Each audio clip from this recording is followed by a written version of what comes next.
I'd like you all to close your eyes. Closed? Okay, now you can't see me right now, but I'm actually riding a unicycle juggling hundreds of balls. No, keep your eyes closed though, it's really great, but okay, so close your eyes and picture an engineer. Everyone got a picture in their head? Nod. Okay. Open your eyes. Raise your hand if you pictured a guy sitting alone at a computer. Okay. Maybe kind of nerdy, pocket protector. Raise your hand if you pictured a train driver. That's a lot of hands. Raise your hand if you pictured a young guy in a hoodie. Maybe he looks a little like Mark Zuckerberg, perhaps. Raise your hand if you pictured someone who looks like me. Okay, not a lot of hands. Well, if you didn't raise your hand for me, I'd like you to please get up and leave. No, just kidding. If you didn't raise your hand for me, it's all right. I get it all the time. Usually when I tell people I'm an engineer, they look at me and they say, no, really, what do you do? Or they look at me and say, oh, whoa, you must be some kind of genius. Or my favorite is when I told my mother I wanted to major in engineering. She said, ew, why? The truth is, I'm a female engineer and I'm a minority. Only 11% of engineers in the US are women. So why does this matter? Why do we care? So what? Let's just have the men do all the engineering. Well, engineers are making some of the biggest advances in our society. They're solving things like global warming, making medical breakthroughs, some of the biggest technologies that are changing our lives. These are things that we use every day as people that make our lives better. And with half the population being female, we deserve to have the female perspective. It'll only get better with the female perspective. But today, engineering really is a boys' club, and I don't fit in. But I'm here today to share my story about how I discovered a passion for engineering, and I'm here to make a bold claim. I don't fit in, but I believe that our little girls will. So this is me when I was a little girl, age 6. I was a pretty normal kid. I loved ballet and drawing and riding bikes. I grew up in a small town in Rhode Island, age 6. Coincidentally, this is around the age where most girls start to lose an interest in math and science, this young.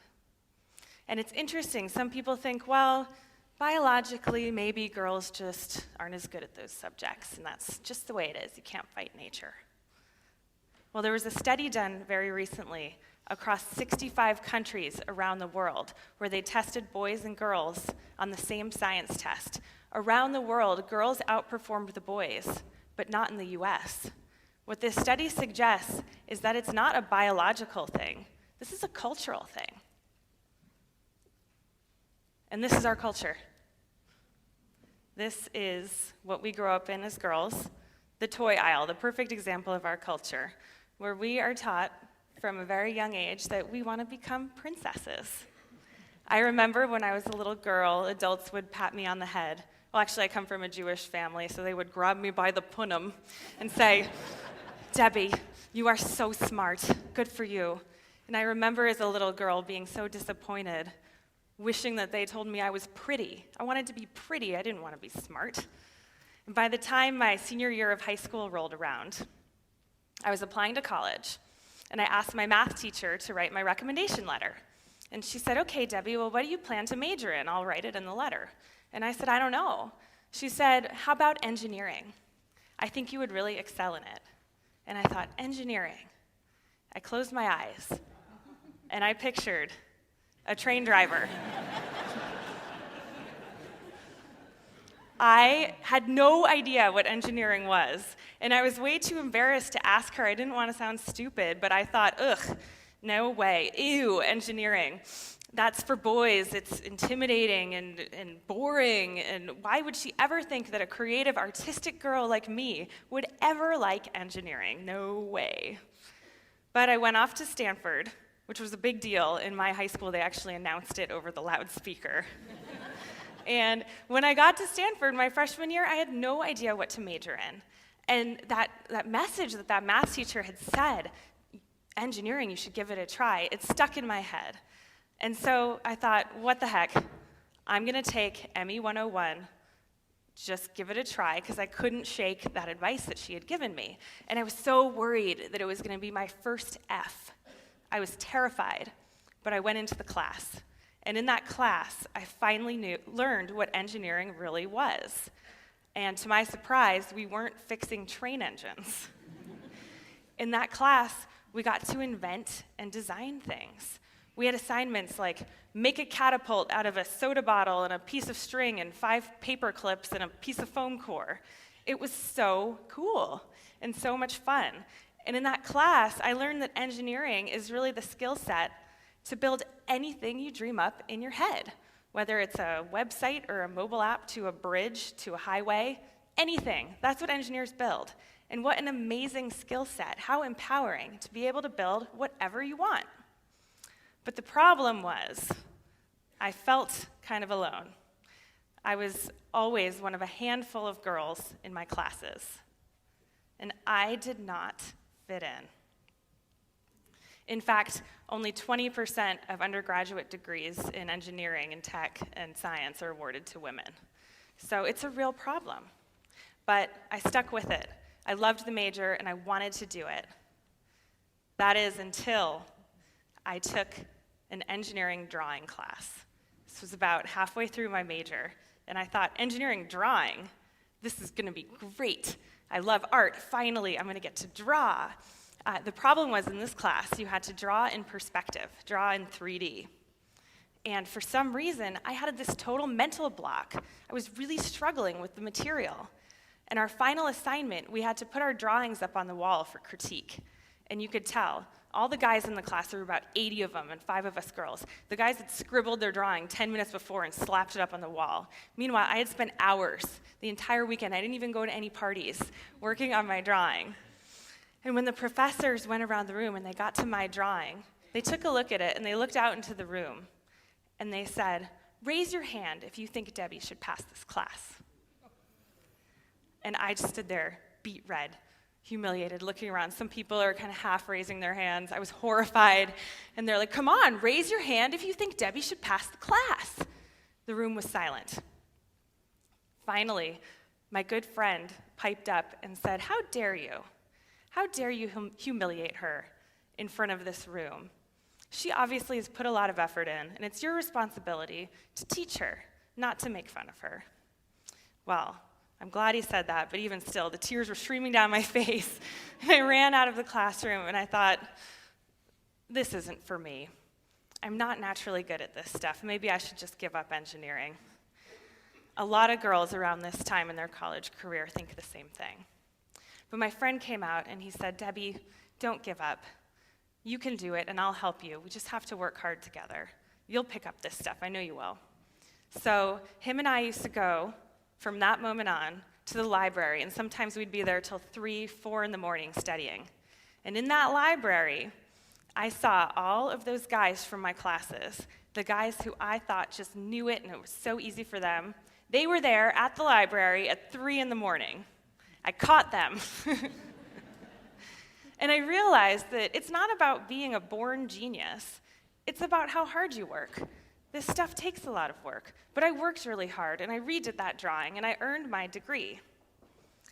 Years later, I did some research into this stuff, and I actually learned that I was at a disadvantage. Like a lot of other girls, I had underdeveloped spatial skills. The other interesting thing that I learned is that kids who score better on spatial skills tests grew up playing with construction toys. Well, I thought, isn't this a shame? Me and my little sister growing up, our parents never bought us Legos or Rector sets or Lincoln Logs. We all thought that those were boys' toys.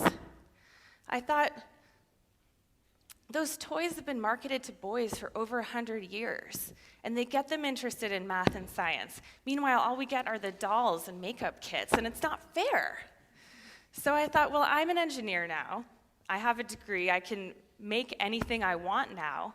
I'm going to make an engineering toy for girls. And I'm going to give them the opportunity that I didn't have so that they can discover a passion for engineering much earlier than I did.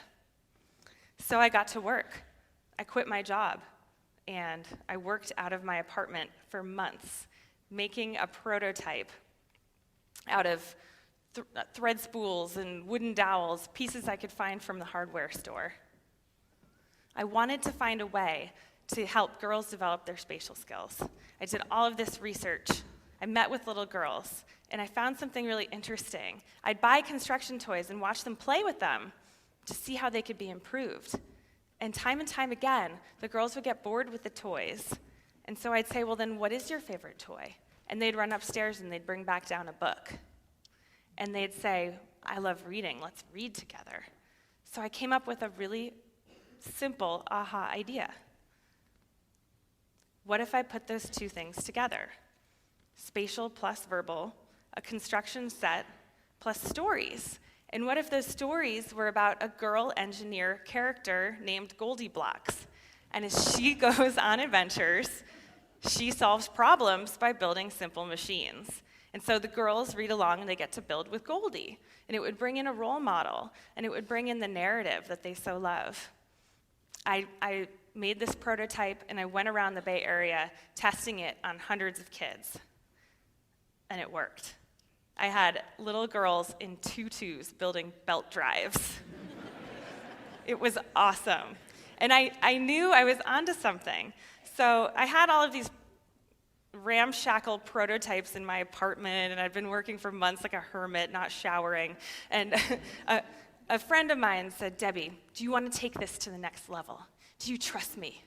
I said, yeah. Do you trust me? I'm like, okay, we're not in a movie. What are you talking about?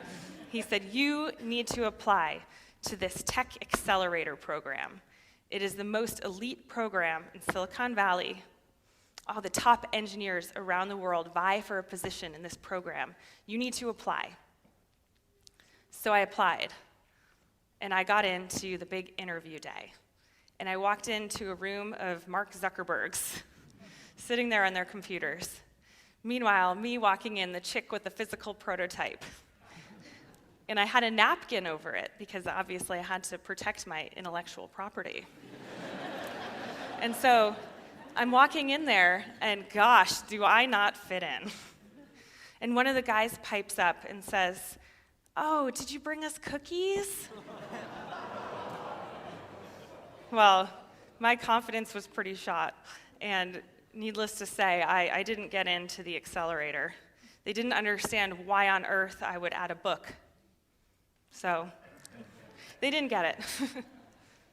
But I didn't give up. So I brought my prototype to the New York Toy Fair. It's the international biggest toy show in the US. And I thought, okay, this is it. I'm going to go. I'm going to show toy industry veterans. I'm going to talk to store owners and see what they have to say about my engineering toy for girls. And I walked in there thinking, Toy Fair is going to be awesome. There's going to be all these creative types, mad scientists, kids running around. It's going to be so cool. It was a bunch of old men in suits. I don't fit in. Like, come on, I got through engineering, and now this? So I showed people my prototype, and they all kind of looked at me with pity. And they whispered me a well-known industry secret. Construction toys for girls don't sell. And they took me by the arm, and they showed me what does sell. The pink aisle. And they said, this is the way it is. And so we've come full circle. And I felt pretty dejected after that toy fair, but I wasn't willing to give up. Just because this is the way things are doesn't mean it's how they have to be. And so I took my prototype, I partnered with a factory, and I turned it into a real toy. The thing was, the factory minimum order was 5,000 toys. And with all of this rejection, I didn't know if people were going to want it. So I put it up on Kickstarter. I had a goal of raising $150,000 in 30 days to make this toy a reality. I hit go, I crossed my fingers, and I hit my goal in 4 days.